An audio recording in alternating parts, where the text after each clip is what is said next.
Hello, fellow followers, and welcome to FanZcene. And today I have for you my review of the graphic novel, the comic book, Count Crowley, the Reluctant Monster Hunter, by David Dastmalchian. And if I said your name wrong, David, I do apologize.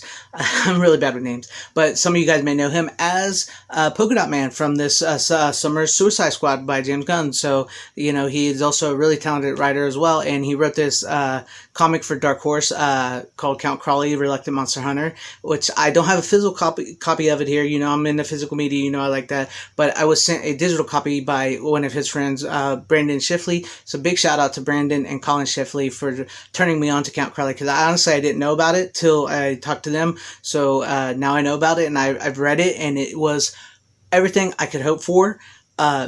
I absolutely loved it because I'm like a huge like Universal Monsters fan, Hammer horror fan. Well, I don't know a whole lot of Hammer horror, but I enjoy like the Peter Cushing and Christopher Lee and all that Hammer stuff.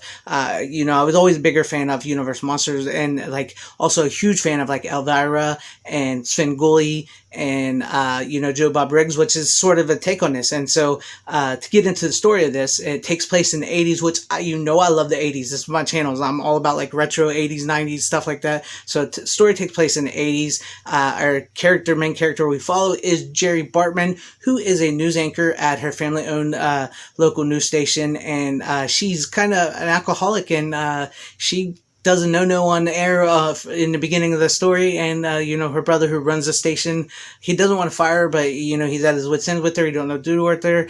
And their local like Friday night horror host, Count Crowley, has disappeared, and so he gives her the job of Count Crowley to keep her employed. And you know, Jerry is this really great, entertaining, like smart ass alcoholic, just cool character. I really enjoyed her. I really enjoyed her story. And she's fighting with these demons within inside of her, because something has happened to her in her past when she was going to, you know, because she was like on the rise to be somebody big, and she was going to Cleveland, and then something happened to her, and you know, it's very troubling. And so she's become this alcoholic, and she doesn't know what to do. So she reluctantly takes on this role of horror host, and she finds out, you know, that the Count Crowley is missing.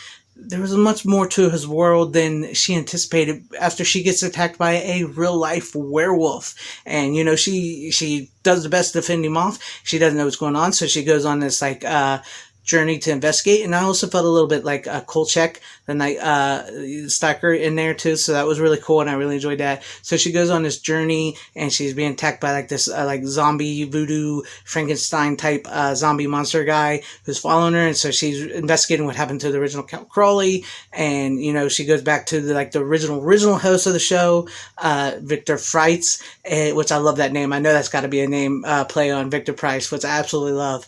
And so she goes to him, and he's like this like old crotchety man who doesn't think she could do everything. And so, you know, and she kind of learns from him and just steals you know, his book of monsters, and she ends up fighting off this monster. And you know, it was just such a great story, so entertaining, so intriguing.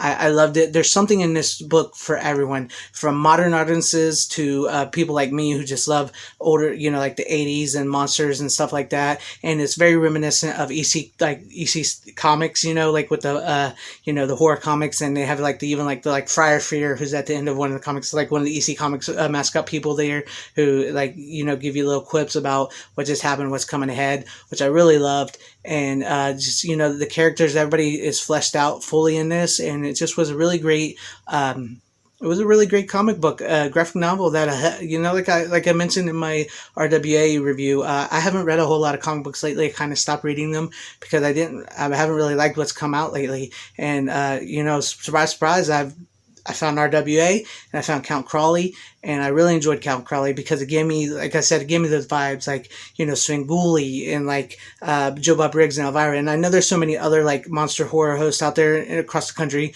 You know, if you live in small towns or anything, you know what I'm talking about. Like usually on Friday or Saturday night, your local TV place, you know, had somebody hosting horror, like really bad, cheesy 50s, 60s, you know, horror movies on the weekend. And I loved watching that. You guys, you know, my audience, I know you guys love watching that. And So it's got that vibe to it. It's got like a Fright Night vibe to it. It's got the AC Comics vibe to it, and it just like all works together, melds together. And like I said, there's stuff for like modern audiences in there too, and it just works all together. And I was really happy and really glad to have found this comic. So once again, shout out to you, Brandon and Colin Shifley, for sending this my way, and David Dastmalchian, thank you for this comic book. And we get more Count Crowley coming, so I'm so glad to have found it just now, because I know it's been out for a while, but I'm so glad to have found it now and know that we're getting a volume 2 coming. So that's really cool. I'm really looking forward to that. And I want to see what Jerry gets up to in the next issue, and you know, if she's going to get sober, because you know, it's left on whether she is or isn't, and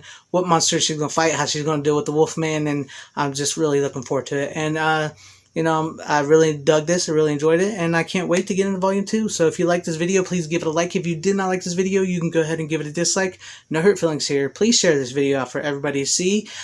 Please subscribe and hit that bell for notifications. I would truly appreciate it if I earned your subscription. Thank you for watching. Wherever you guys are, please have a great, safe, happy, healthy day, morning, afternoon, evening, and night. Godspeed.